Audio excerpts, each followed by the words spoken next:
સોમનાથ કિચનમાં આપ સૌનું હાર્દિક સ્વાગત છે। તો આજે આપણે બનાવવાના છે કાઠિયાવાડી જમવાનું, સાદું ને સિમ્પલ ને સોબર। કારણ કે કાલે અમે લોકોએ બહુ હેવી ખાધું છે એટલે આજે સાદું બનાવી છીએ। અને કમેન્ટમાં ઘણા પૂછતા હોય છે કે તમે સાદું નથી ખાતા, તો અમે લોકો સાદું જ ખાઈએ છીએ। તો જુઓ, આ મેં ખીચડી છે ને 3-4 પાણી ધોઈ લીધી છે અને 1 વાટકી ખીચડી હતી, એ જ વાટકીનો માપ મેં 3 વાટકી પાણી નાખ્યું છે। તો તમે જોઈ શકો છો કેટલું પાણી નાખ્યું છે। તો એમાં આપણે 1 સ્પૂન નમક નાખશું અને 1 ચપટી હિંગ નાખશું અને થોડીક ચપટી હિંગ નાખશું, બરાબર। પછી આપણે ગેસ ચાલુ કરી દઈશું અને ઉકળશે ને પછી આપણે એને કુકર ઢાંકી અને પછી બનાવશું, એટલે એકદમ મીણ જેવી સરસ ખીચડી થશે અને જરાય ચીકણી નહીં થાય। પણ ઉકળે નહીં એટલે ઉપરથી જે પાણી ઓલા ફીણ આવે ને એ બધા આપણે કાઢી લેશું, બરાબર। હવે આમ બાજુ આપણું તેલ થઈ ગયું છે, તો આમ બાજુ આપણે ગલકાનું શાક બનાવવાના છે। તો મેં એના માટે ગલકાને સમારી લીધા છે, નાના નાના પીસ કરી લીધા છે। તો તમે જોઈ શકો છો છાલ ઉતારી લીધી છે। તો હવે આપણું તેલ ઓલરેડી આવી ગયું છે, તો એમાં આપણે રાઈ ને જીરું નાખશું, ચપટી હિંગ નાખશું અને આટલું આપણે લસણ કચરેલું છે એ નાખશું।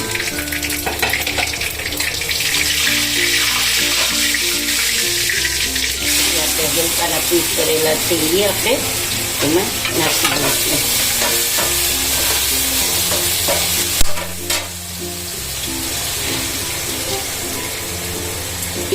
અડધી ચમચી નિમક નાખવું। ગલકાના શાકમાં નિમક ઓછું જોઈએ, એટલે પાલકની ભાજીમાં અને આવા લીલોતરી હોય એમાં ઓછું નાખવાનું, નહીંતર વધારે પડતું ખારું થઈ જશે। તો એટલે આપણે હળદર નાખશું, થોડીક વાર છોડી લઈશું 2 મિનિટ માટે।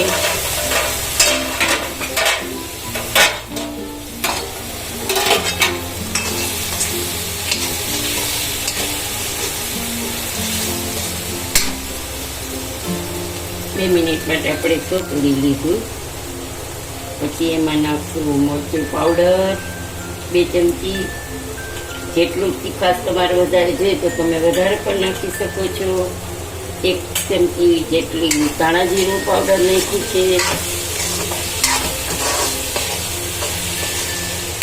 ગલકાના શાકને થોડીક વાર આપણે એમને સોતરી લઈશું, કારણ કે પાણી નાખશું તો આમાંથી એ પાણી છૂટે, એટલે પાણી 2-3 મિનિટ માટે સોતરી લેવાનું, પછી પાણી નાખશું આપણે।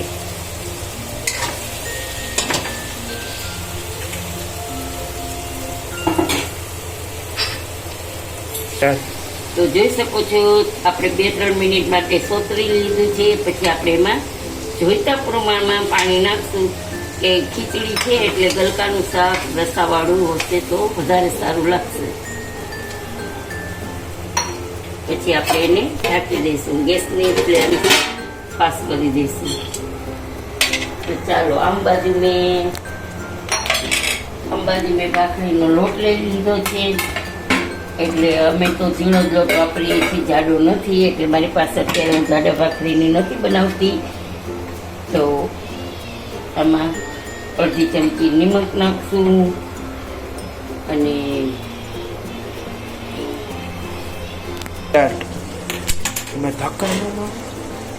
જોઈ શકો છો ગાઈઝ, આપણું સબ્જી ગલકાની રેડી છે। તો શાક થઈ ગયું છે, ગલકા ચડી ગયા છે, જોઈ શકો છો તમે, એકદમ સરસ। હવે એને આપણે બંધ કરી દઈશું અને અહીંયા આપણી ખીચડીઓ એકદમ ઉકળી ગઈ છે। તો આ પાણી છે ને એને આપણે કાઢી લેવાનું છે। તો એ પાણી આપણે 1 ચમચા વડે કાઢી લઈશું।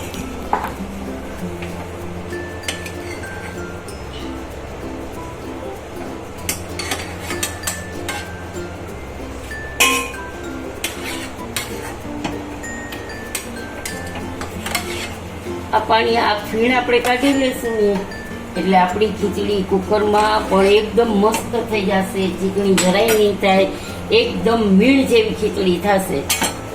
તો હવે આપણે એને કુકરનું ઢાંકણું બંધ કરી દઈશું.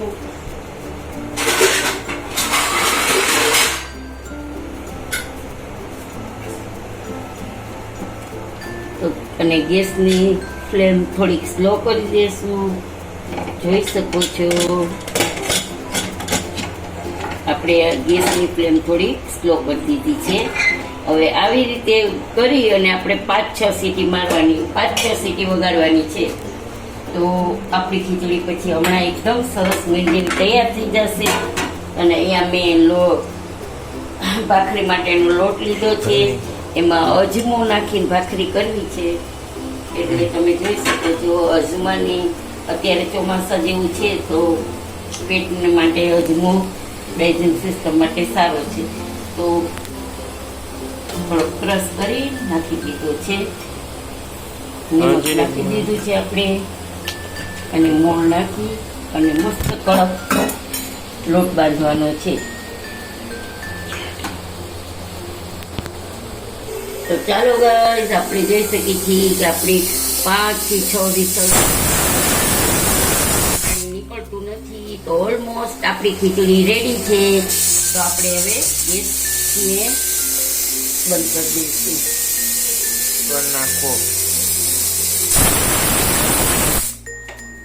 હવે અહીંયા આપણે જે બંધ કરી દઈએ, ગેસ આપણે ચાલુ કરી દીધો છે. તો જોઈ શકો છો ગાઈસ આપણી ખીચડી એકદમ મીણ જેવી છે. હજી સીજાશે એટલે બહુ મસ્ત થઈ જશે. જો આપણે કુકર ખોલી નાખ્યું છે અને હવે આપણે ગેસ ચાલુ કરી દીધો છે ભાખરી માટે. તો અહીંયા બધું બહુ કન્જેક્શન થઈ ગયું છે તો મને બહુ મજા નથી આવતી. અને ચોમાસું છે એટલે એકદમ કટકટ જેવું લાગે છે બધું. તો હવે આપણે આ લોઢી આપણે તવો તપી ગયો છે, સોરી આપણો તવો તપી ગયો છે. તો હવે આપણે એમાં ભાખરી મૂકી દઈશું.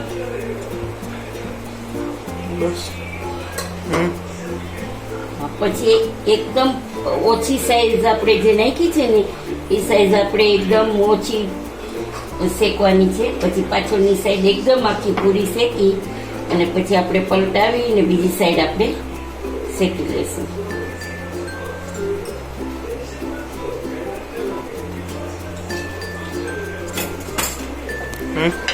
આપણે પેલી બાજુ નાખી હતી ને એ ઓછી શેકવાની છે અને બીજી બાજુ આપણે બરાબર પૂરી શેકી લીધી છે.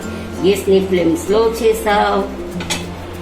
તો આપણે કડક ભાખરી કરવી છે એટલે આપણે મસોતું લેવું પડશે.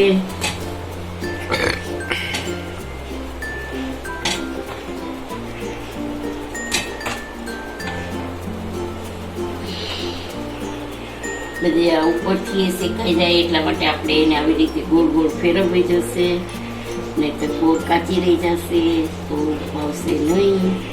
એટલે આવી રીતે આપણે ભાખરી બનાવવાની છે. જોઈ શકો છો ગાઈસ એકદમ બિસ્કિટ જેવી ભાખરી થઈ છે, સરસ મસ્ત. જોઈને મોઢામાં પાણી આવી જાય.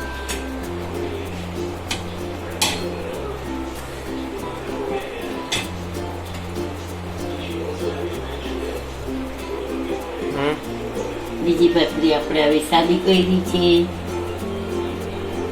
તો હવે એને પણ આપણે એવી જ રીતે આમ ખાડા હોય એ બાજુ આપણે એને તવામાં રાખી દઈશું. તો આપણી ગરમ ગરમ ભાખરી છે તો આપણે એમાં એકદમ ઘી સરસ નાખી દઈશું. મસ્ત ઘી હશે તો આપણી ભાખરી ખાવામાં મજા આવશે. તો જોઈ શકો છો ગાઈસ કે કડક કેટલી છે, જોવો છો ને તમે.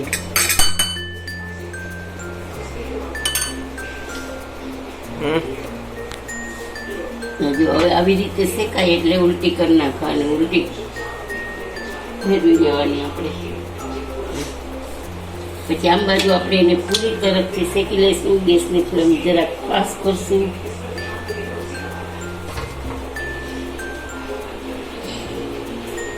એવી રીતે આપણી ભાખરી રેડી થઈ જશે.